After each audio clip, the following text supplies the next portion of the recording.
can start. All right. I'm happy to introduce Alex Tetarenko, who will be talking about accretion-driven jets in X-ray binaries. I'll be giving a warning about 20 minutes into the talk. Cool. Thanks, Greg.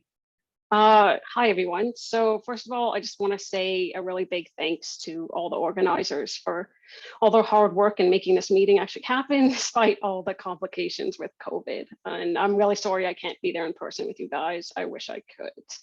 So I was asked to talk about jets in X-ray binaries. So here I'm going to try my best to kind of present a broad overview of what we know and what we don't know about these jets so far in terms of their key properties, through highlighting both some older studies as well as some of the latest results. And then I kind of want to end the talk off with a bit of a future outlook on jet studies, discussing kind of what we have to look forward to in terms of new techniques, new wavelength regimes, new messengers, and new instruments. And I'm going to mainly focus on the black hole systems because we know the most about them, but I'm also going to touch on neutron stars and CVs as well as a kind of comparison point. So starting from the beginning, we know that there are two main types of jets that we see in X-ray binaries. We have our compact steady jets and the more spectacular form of the discrete jet ejections, which we can resolve directly with very long baseline interferometry, as seen in this movie of B44 SIG. And they also tend to manifest with spectacular flaring events in multi-wavelength light curves too. So where do we see these different types of jets? Well, it all depends on the mass accretion rate. So this is kind of best visualized on a hardness intensity diagram, or HID, like we already saw in the talk earlier today. So just as a reminder, we have X-ray luminosity increasing upwards, and that's kind of our observational proxy of mass accretion rates. And then we have X-ray hardness increasing to the right. That's our ratio of high energy to low energy emission. And the black hole systems tend to follow a Q-type pattern in this plane. So we get the compact jets in quiescence as well as in the hard state. But as the X-ray spectrum begins to soften, the compact jet is going to break up and it's going to be replaced by the discrete jet ejections. And once that emission fades, we enter into kind of a jetless soft state where the core jet emission is most likely suppressed. And eventually, when the X-ray luminosity drops again, the compact jet's going to be reactivated as the system crosses back into the hard state. But this time, we're not going to have any fireworks, no jet ejections at all, and the system will fall back into quiescence. So in this talk today, I'm going to be focusing on the compact jets in quiescence and the hard state, while tomorrow, Tom Russell is going to be reviewing what happens in the transition between the states. So specifically, the quenching and rebrightening of the compact jet and the launching of the discrete jet ejections. So we're kind of going to tag team this topic of jets since there's so much to talk about. So starting with the hard state jets, what do we know about their key properties? Well, let's go into the jet speed first. So up until recently, the compact jet speed in X-ray binaries had never really been directly measured, but there were plenty of indirect studies in the literature used to infer limits on this parameter. From, for example, looking at the scatter in the radio X-ray correlation or looking at the spread in accretion state transition luminosities. But the problem was that these indirect methods often led to conflicting results. So for example, some studies suggested that we had bulk Lorentz factors less than 2 with these compact jets. Others suggested that the bulk Lorentz factor could be as high as an AGN, upwards of 10, if the jets were not externally confined. But recently, it's been shown that we can actually directly measure the compact jet speed by detecting time lags between emission features in the signals from different electromagnetic bands. And Tom introduced this concept earlier, but just as a reminder, when we're talking about the jets, it's quite a simple concept. So basically, if we're comparing, for example, X-ray and radio emission, if the X-ray emission we observe originates in a region close to the black hole, so in a accretion flow or the base of the jet, then information from this X-ray emission propagates downstream in the jet to the radio emission regions. Then we can relate this distance downstream, the speed, all to this time lag that we're measuring. And even with a single lag, we can place at least lower limits on the jet speed, and that was first done in GX339. But if we can measure multiple lags, what we can do is we can model these lags and actually be able to uniquely solve for the jet speed. And we've done this in 2 systems so far, Cygnus X1 and MaxEJ1820. And what's really interesting is if you start comparing these measurements. Now, granted, very small number of measurements here, but you might see that we kind of see hints of a trend possibly coming out between the jet speed and Eddington fraction. And this is really cool because it's something that's been predicted for a while now in literature from that kind of general phenomenological model that I just presented with the HID to looking at the radio X-ray correlation to even some more recent modeling. So this is a really promising technique to try and actually make more measurements of the jet speed. But speaking of new techniques, Sweeney Saika is going to talk tomorrow about her technique using infrared emission to constrain the jet speed. So I urge you to check out that talk too. All right, so what about the magnetic field? Well, if you look into the literature, there's plenty of estimates of the magnetic field strength, sampling all different parts of the jet, whether it's from just simple minimum energy calculations from synchrotron emission, or modeling the broadband spectrum, or even looking at lags. Like recently for MAXI 1820, we detected a lag between the optical and infrared, which are both clearly optically thin emission. So we could attribute that lag to the synchrotron cooling time of the electrons in the jet and then estimate the magnetic field from there. And to give you an idea of the kind of numbers that we're seeing, usually it's anywhere from a few Gauss to tens of thousands of Gauss for the magnetic field strength. Now, when it comes to the geometry of the magnetic field, that's much more largely uncertain, where most of our information is coming from polarization studies in the radio and sometimes in the optical. And in these studies, you'll find that some sources imply a magnetic field that's parallel to the jet axis, other imply that it's perpendicular. We might expect the magnetic field to be parallel to the jet axis in the case of having this self-absorbed convex jet emission, but things like shock compression of magnetic fields or knots or hotspots in the flow or helical magnetic field dominating, or even it's been suggested that you could get a perpendicular magnetic field perpendicular to the jet flow as a consequence of the rotation of the accretion disk from which the jet could be launched. And the picture kind of gets even more muddy if you start looking at time variable behavior in these polarization studies, where you have all these types of phenomenon, like for example, variable linear polarization that's anti-correlated with total intensity, or these rotator events where we find that the polarization position angle actually rotates by tens of degrees over an outburst in a bunch of different X-ray binaries. And both of these behaviors has been connected to possibly a variable magnetic field structure in the jet. So how do we get a better understanding here? Well, it's not really that like the speed where we need a new technique, but rather it might be we just need to look in a new regime, because most of the polarization studies that have been done so far on X-ray binaries are in the radio or optical. And both of these regimes unfortunately suffer from complicating external effects that make interpretation of these results really difficult. For example, in the radio, that effect is Faraday rotation. So a rotation of the polarization vectors as light passes through the interstellar medium. And in the optical, analysis is usually complicated by the fact that the polarization measurements are changing so rapidly, so like sub-second timescales. So it's really difficult to probe because of that. So the answer may be looking in a more intermediate regime between the two, in particular the sub-millimeter. These wavelengths aren't going to be as severely influenced by Faraday rotation, and the polarization properties are probably going to be varying much more slowly. And recently, we saw that Blundell et al. A study of SS433 performed the first kind of in-depth sub-millimeter polarimetry study of an X-ray binary jet. And the study clearly demonstrated that the Faraday effect was negligible at these frequencies.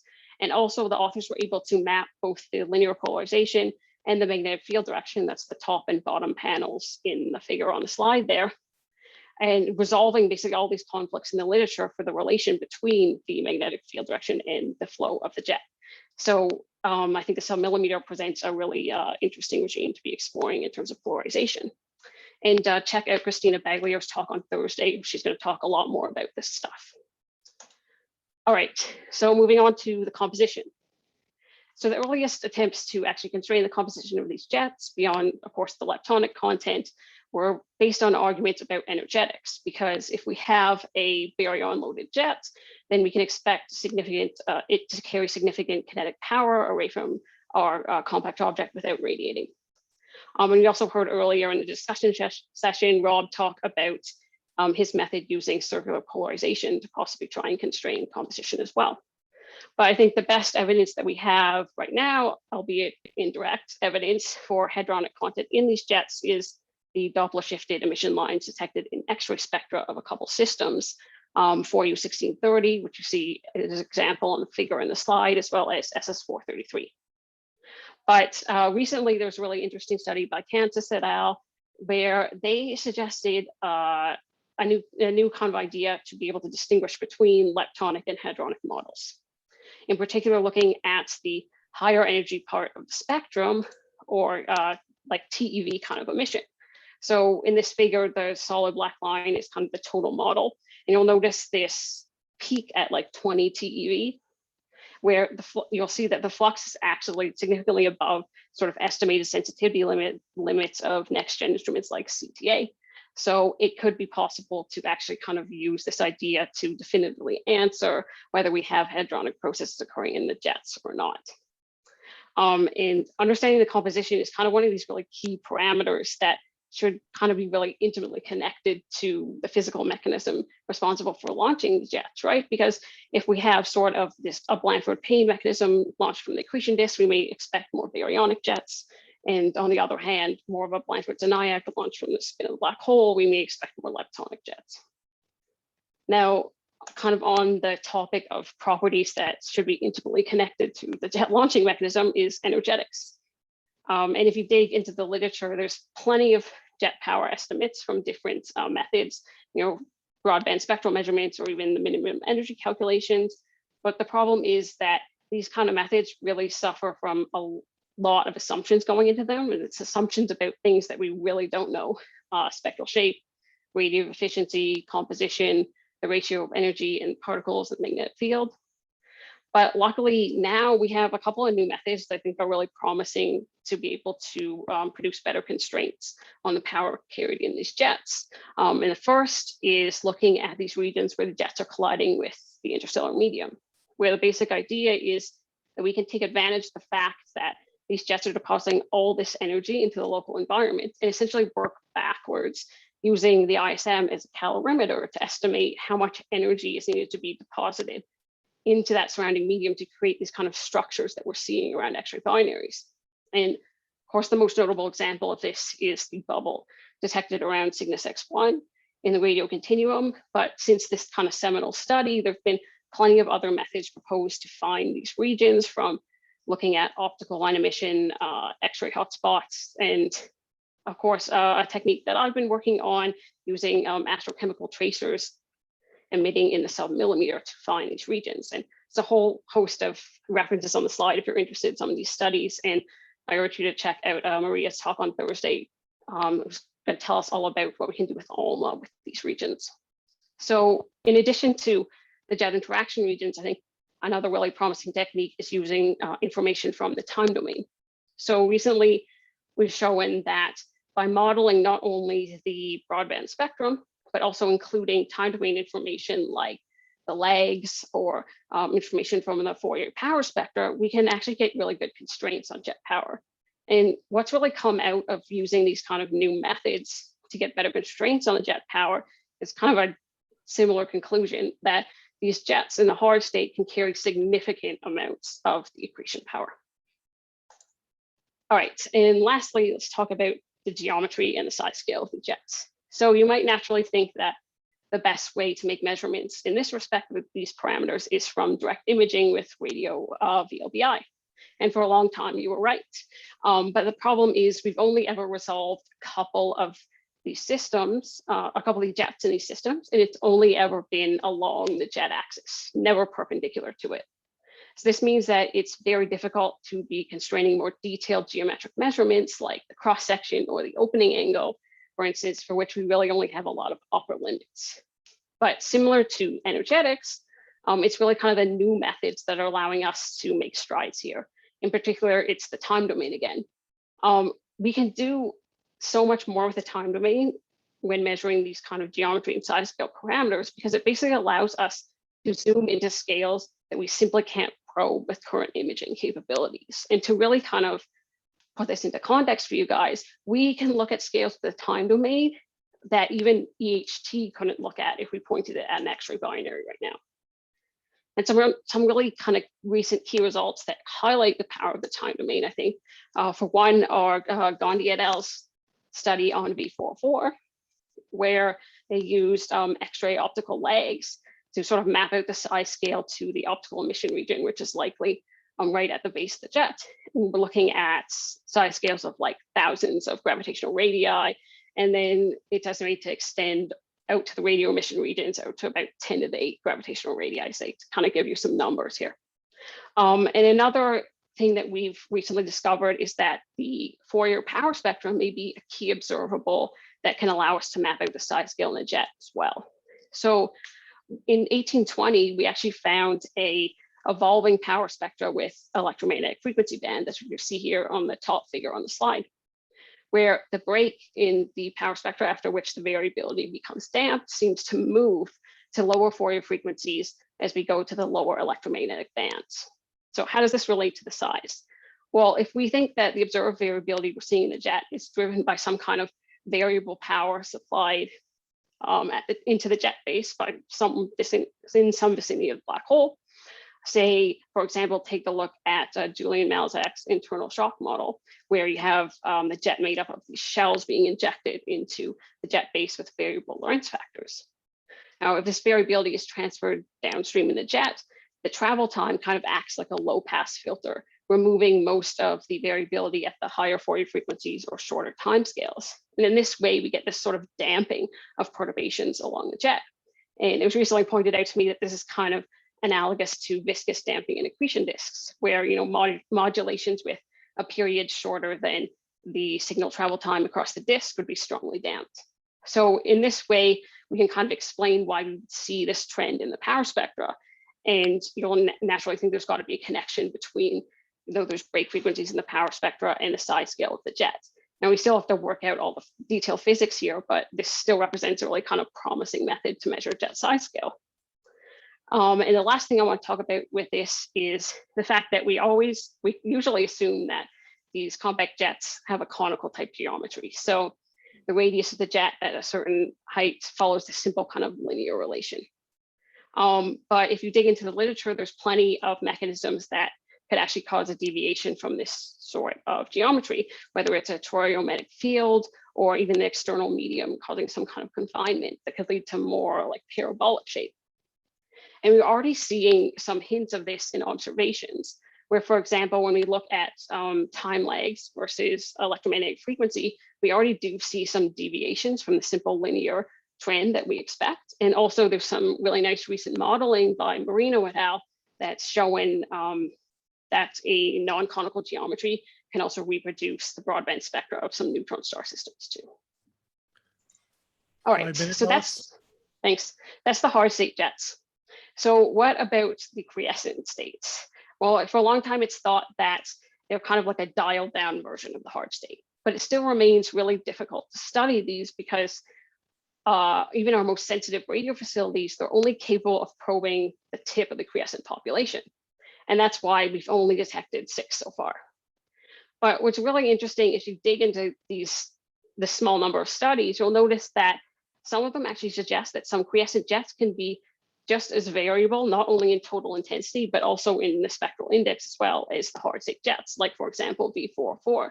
And this suggests that we have, or maybe having sort of instabilities in the jet in terms of, internal shocks, or we might have some kind of instabilities in the accretion rate supplying the jets. And in that sense, the quiescent jets could be just as active as the hard state jets. And really, to make progress in this area, we need more sensitive next-gen instruments. So I'm thinking like NGVLA and SKA. All right, so I mainly just talked about black hole systems, but comparing systems with different compact objects can also help us isolate the factors that govern jet production too. So if we look at neutron stars, for example, there's a lot of similarities with the black hole systems. They have outbursts governed by mass accretion rate. They seem to follow the same kind of hysteresis type pattern as black holes, but of course there are a bunch of differences as well. And the one I want to focus on is the magnetic field, because I think it does there's some studies that do a really good example of kind of making my point here. And that's really the discovery of these high magnetic field jets in high magnetic field neutron stars. Because for a long time, it was thought that above a certain threshold, when you have a really high magnetic field, you just couldn't launch jets. But now we're seeing all these detections of radio emission consistent with a jet in these high magnetic field systems. So this means that we have to start revisiting the models for jet formation in neutron star systems. All right, and also along a similar vein is the white dwarf systems. They kind of have a similar story as the neutron stars. It was originally thought that there wasn't jets in these systems, and then came all these radio detections consistent with jets. And there's also suggestions that these systems could follow the same kind of outburst cycle and have these reproducible outbursts too. So this is another really exciting area to explore when we start getting these more high sensitivity next-gen instruments like SKA and NGVLA to kind of develop more of these studies into these systems and actually make direct comparisons with the black holes. All right, so in the last little bit, I just want to talk a bit about some future prospects for future jet studies. I've already talked a bit about what next-gen instruments are going to do for us, but I want to highlight a few techniques. And this is not just this is not really an exhaustive list, but just kind of more ideas that I find exciting. So the first couple are based on pioneering studies of supermassive black holes that have the potential to be expanded to X-ray binaries. We already heard a bit about this earlier, so I won't go into too much detail, but there's the potential to do this high precision OIR interferometry with instruments like gravity. And Markov et al. Presented already a kind of a really great proof of concept study looking at 1820. And continuing on in the image domain, there's also an idea that I've been developing to possibly look into millimeter VLBI of X-ray binaries. So we've all seen the brilliant strides that the Event Horizon Telescope has made imaging the shadows in supermassive black holes. And now, while we don't have ever a hope of doing this in X-ray binaries, this kind of super resolution could allow us to zoom in close to the inner regions of the jet. And we can do so much science from this. But the problem is that there is a lot of challenges, both on the observational and analysis side to this. On the observational side, right now, the highest frequencies we've done VLBI imaging with is like 20 gigahertz. So making this jump to 200 and some is a bit not feasible.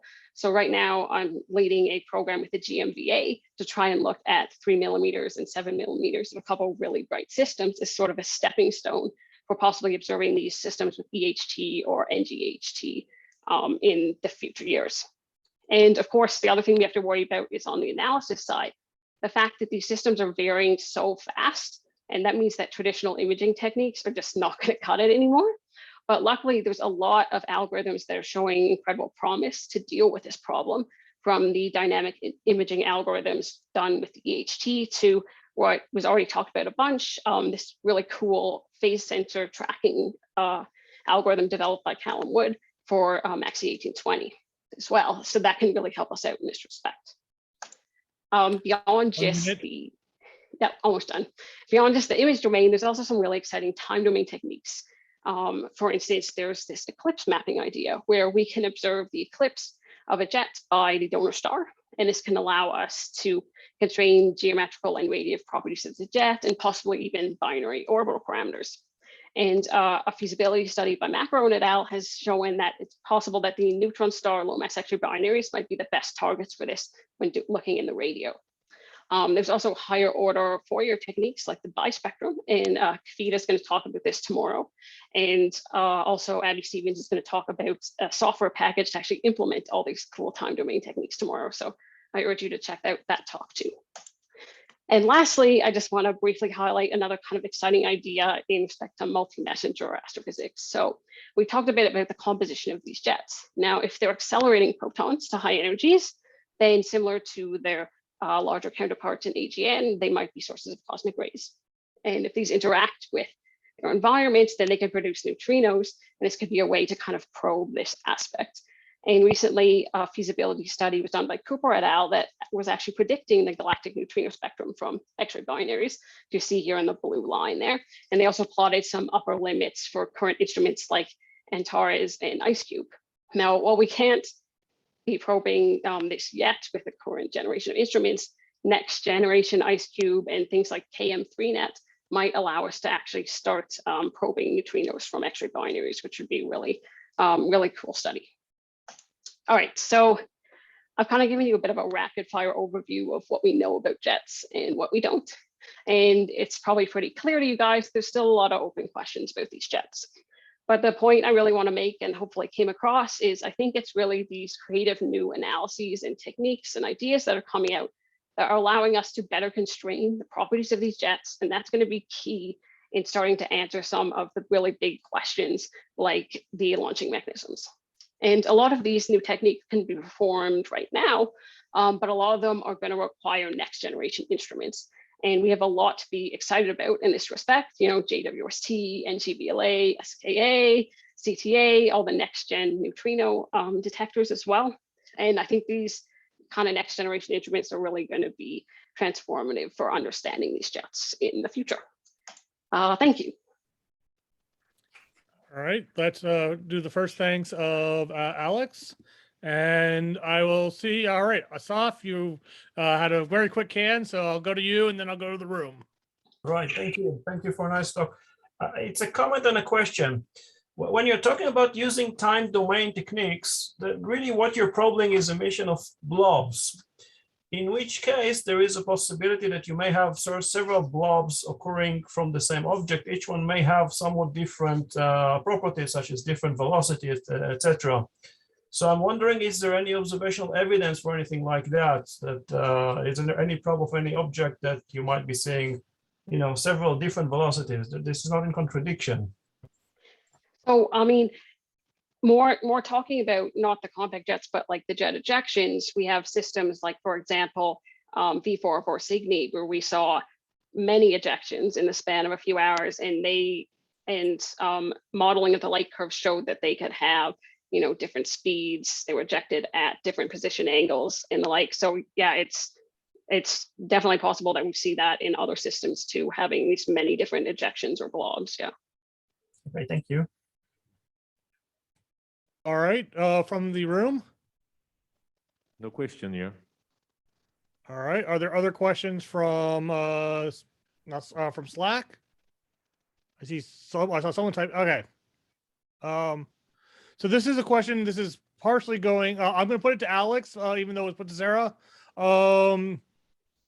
You know, because I think Alex is involved. What do you think the odds are of EHT eventually having some sort of TOO mode rather than the usual observing tracks of known AGN? Yeah, so that's an excellent question. Obviously, this is something that we would really need to happen to be able to have a hope of actually imaging X-ray binary jets. And it's something that we're definitely putting forward as hopefully a possibility for the next generation EHT, which is currently in its planning mode right now. So it's going to contain a bunch more dishes and hopefully be a lot more flexible than the current EHT. So that's kind of one of our hopes for that kind of next generation instrument. All right. Well, let's thank Alex again.